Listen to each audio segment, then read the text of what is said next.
हमारी जो द्वारकापुरी नगरी है ये समुद्र के अंदर बसी हुई है, समुद्र में यह डूब जाएगी। और आपसे मेरा एक निवेदन है। अर्जुन जी ने कहा क्या? बोला मेरी जो हमारी जो 16,108 पत्नियां उन सभी को लेकर के, हमारे यहाँ से वेद पुराण शास्त्र और ऋचाओं को लेकर के, ऋषि महर्षियों को लेकर के, आप यहाँ जो भी मतलब धन आदि है, आभूषण आदि है, उन सभी को लेकर के आप यहाँ से चले जाइएगा हस्तिनापुर। क्योंकि आज के कुछ दिन बाद जी, आज के 7वें दिन बाद यह पूरे की पूरी द्वारका नगरी जो है समुद्र में विलीन हो जाएगी। ध्यान से सुनिए। ऐसा जब भगवान श्री कृष्ण कहे तो अर्जुन जी की आंखों में आंसू आ गए कि भगवान हम लोग को छोड़कर कहाँ जाएंगे? कहाँ? भगवान बोले वही बोला, कहाँ बोला? जहाँ से आए थे। अर्जुन जी बोले प्रभु आप जाएंगे हम लोग को छोड़ करके? भगवान के सृष्टि का नियम है, सुख पाता रहा जो सदा जग में उसे आखिर में दुख पाना पड़ा, पछताया नहीं जो कभी भी कहीं से अंत समय पछताना पड़ा। कोई फूल न बाग में ऐसा खिला खिल के न जिसे मुरझाना पड़ा, विधि का यह अटल विधान रहा जिसे आना पड़ा उसे जाना पड़ा। यह धरती का प्रमाण है कि जो आया है उसे एक न एक दिन जाना पड़ेगा, चाहे वो भगवान ही क्यों न हो। जब ये बात भगवान कहे अर्जुन को कि बस अब आज के 7वें दिन बाद कुछ जल्दी लेकर के समूह का हस्तिनापुर चले जाना, इतना कहकर भगवान वहां से गए। जंगल में एक वट था, उसी के नीचे एक पैर पर दूसरा पैर कर बैठे हुए थे। इतने में बहेलिया शिकार खेलते हुए एक अधिक आया। भगवान के चरण चमक रहे थे, नख चमक रहे थे। उनके चमकते हुए नखों को देखा कोई पक्षी जाना, और पक्षी जानकर उसने अपने तर्क से बाण निकालकर धनुष पर संधान किया और भगवान के चरणों में वह बाण छोड़ दिया। बाण आया, शरीर को स्पर्श करता है और भगवान इस शरीर को वहीं त्याग देते हैं उसी वटवृक्ष के पास, और वहां से भगवान सीधे साकेत गोलोक चले जाते हैं। अच्छा, कई लोगों के मन में तो ये भी प्रश्न होगा कि भाई भगवान को भी किसी बहेलिया ने बाण मार दिया, ऐसा क्यों क्यों मार दिया? बोला महाराज ये बहेलिया कोई और नहीं था। बोला कौन था? बोला ये त्रेता युग वाला वानरराज बाली था। ये वानरराज बाली जब बहेलिया बना हुआ था, उस प्रसंग पर मैं अधिक व्याख्यान नहीं करना चाहता, बस थोड़ा संक्षेप में उदाहरण रूप में दे रहा हूँ। भगवान ने जब वानरराज बाली को मार दिया तो बाली ने भगवान से कहा कि मैं बैरी सुग्रीव प्यारा और कौन नाथ मुझे मारा। भगवान को बिल्कुल हर तरह से निरुत्तर कर दिया। तो अंत में भगवान कहते भैया अनुज बधू भगने सुनारी सुर कन्या सवे चारी देखो दृष्टि में लोकर जोता है मुझे कुछ पाप न होई। अनुज बधू भाई की पत्नी, भगनी, बहन, सुतनाली, पुत्र वधू और कन्या। कन्या किसे कहते हैं? बोला रजस्वला अवस्था से पूर्व की जो अवस्था होती है वो कन्या होती है। हम लोग अपने घरों में कन्या पूजन करते हैं, तो कन्या की श्रेणी में छोटी बच्चियां ही आती है। बड़ी बच्चियां तो बालिका हो जाती हैं, लेकिन छोटी कन्या कौन? जो रजस्वला अवस्था का पूर्व की अवस्था है वो कन्या।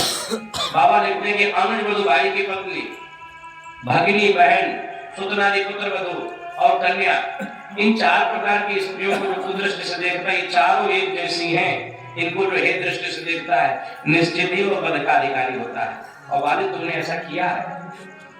बाली ने उत्तर दिया भगवान को कि प्रभु ये तो आप जो धर्म हमको सिखा रहे हैं, धर्म हेतु अवतार हमको साईं आपका अवतार तो धर्म हेतु हुआ है, आप हमको धर्म सिखा रहे हैं, लेकिन आपका यह धर्म उपदेश तो केवल मानवों के लिए है। मैं तो बंदर हूँ, हम बंदरों पर तो आपका मानव का नियम नहीं लागू होता है।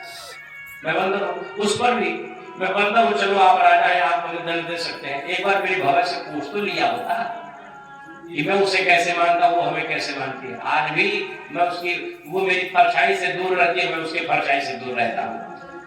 एक बार पूछ तो लिए होती। अब आप बताइए आपने हमें क्यों मारा? तो भगवान कहते हैं कि सुन सकते हैं अतिशय अभिमान, तुमको अपने बल का बड़ा अभिमान था। भगवान कहते हैं तुमको अपने बल का अभिमान था, इसीलिए मैंने तुम्हें मारा। बाली मृत्सैया पर पड़ा हुआ हंस रहा है। भगवान क्या कहते तर्क दे रहे हैं? भगवान बोले क्यों? बोला जिसके पास बल हो या फिर जिसके पास अभिमान हो, तो अभिमानी व्यक्ति को मृत्यु दंड ही दिया जाए। क्या धर्म यही कहता है? आपका तो अवतार धर्म की रक्षा के लिए हुआ है। अरे किसी व्यक्ति के पास धन का अभिमान है, उसका धन हरण कर लिया जाए। किसी व्यक्ति को बल का अभिमान है, उसका बल चूर चूर कर दिया जाए। ज्ञान का अभिमान है, शास्त्रार्थ कर उसे हरा दिया जाए, लेकिन मार दिया गया। धर्म ऐसा कहता है? प्रभु अभिमान वही करता है जिसके पास कुछ होता है। ये बाली कह रहा है, बाली का भाव है कि अभिमान वही करता है जिसके पास कुछ होता है, जिसके पास नहीं होगा वो क्या। भगवान बोलते रहे अभिमान तो वही करता है जिसके पास नहीं कुछ होता है।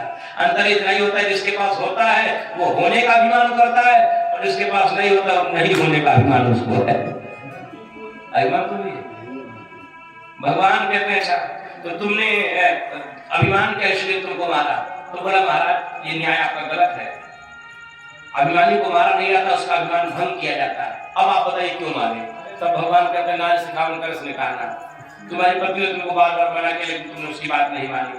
बाली मुस्कुराते भगवान से कहता प्रभु तो क्या स्त्री की हर बात माननी चाहिए, स्त्री की हर बात माननी ही चाहिए। भगवान मुस्कुराने लगे, यानी हर तरह से रामायण उठाकर पढ़िएगा, बिल्कुल भगवान श्री राम को निरंतर कर दिया है बाणराज बाली ने, प्रश्न पूछ करके, और तर्क भी बड़ा जवाब बड़ा गलत का तर्क दिया है, अंत में निरंतर कर दिया है। तो उसका उत्तर एक ही है कि भगवान ने बाली को क्यों मारा। ये जब बाली ने भगवान राम से कहा कि प्रभु मैं आपने सुग्रीव से विदाई किया है और ये आपको वचन दिया है कि आपकी पत्नी को ढूंढवाएगा। अरे जिसकी स्वयं की पत्नी का कोई ठिकाना नहीं, ये अपनी पत्नी को नहीं बचा सकता, ये अपना प्राण बचा के भाग रहा है, और वो आपसे कह दे कि आपकी पत्नी को ढूंढवाएगा और आप विश्वास कर लिए उस पर। अरे आप हमसे मिले होते, एक बार रावण को एक फोन चला जाता, पूरा परिवार सहित आ जाता, आपके चरणों में गिर जाता। 6 महीने से काग में दबाए थे उसको बाली ने। तो इसी बात पर तो विजय पत्रिका में तुलसीदास जी जवाब देते हैं कि बाली इतना बल तेरे पास था, तू एक बार रावण को डांट देता तो सीता जी को छोड़ देता, लेकिन उस समय तेरा ये बल कहाँ चला गया था जब सीता जी का हरण कर वो लेके जा रहा था। आज अपने पर आई तो ज्ञान सूझ रहा है तुमको, जब अपने पर आते हैं तो आदमी ज्ञानी बन जाता है, लेकिन जब धर्म निभाने की बात आई तो उस समय तेरा बल कहाँ गया था।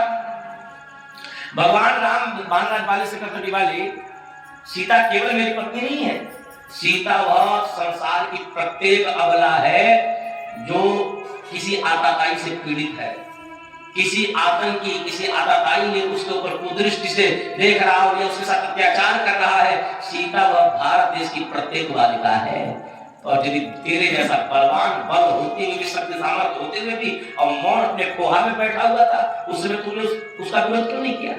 यदि नहीं किया बस यही एक कारण है तुझे मारने का।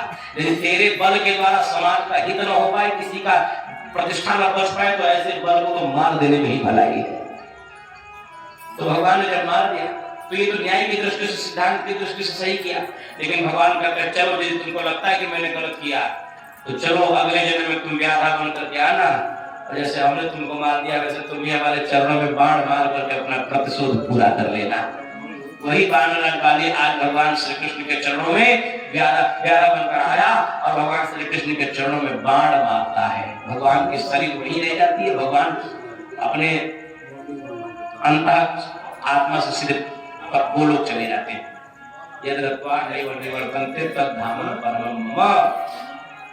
जहाँ जाने के बाद जन्म मरण का बंधन सब छूट जाता है, उस लोग पर भगवान चले गए। इधर जब भगवान कृष्ण नहीं रहे तो अर्जुन जी रोते बिलखते जब अपने नगर भगवान श्री कृष्ण के महल में आते हैं, द्वारकाधीश जी के महलों में, सब लोग रोने का कारण पूछते हैं, तो अर्जुन रोते रोते गए कि अब हम लोग के प्राण वल्लभ भगवान कृष्ण धराधाम पर नहीं रहे, वे चले गए। महाराज जहाँ जय जयकार हो रही थी पूरे नगर में महल में रोन पिटन चालू हो जाता है, और भगवान श्री कृष्ण की 16,108 समस्त पटरानियां श्वेत श्वेत धवल वस्त्र धारण कर रथों में बैठ करके द्वारिकापुरी से नाना प्रकार के रत्न ऐश्वर्यों को मणिमाणिकों को सजा करके अर्जुन जी महाराज रोते हुए जंगल के रास्ते उनको लेकर के हस्तिनापुर जा रहे हैं। स्वयं भगवान श्री कृष्ण ही पूर्ण भीरों का रूप बना करके अर्जुन जी को घेर लिए जंगल में। ये समय समय की बात होती है। भगवान ने दिखाया कि देखो जिसका समय बलवान होता है, जिसका समय बलवान होता है वो कभी कभी इंद्र जैसा अनुभव करता है।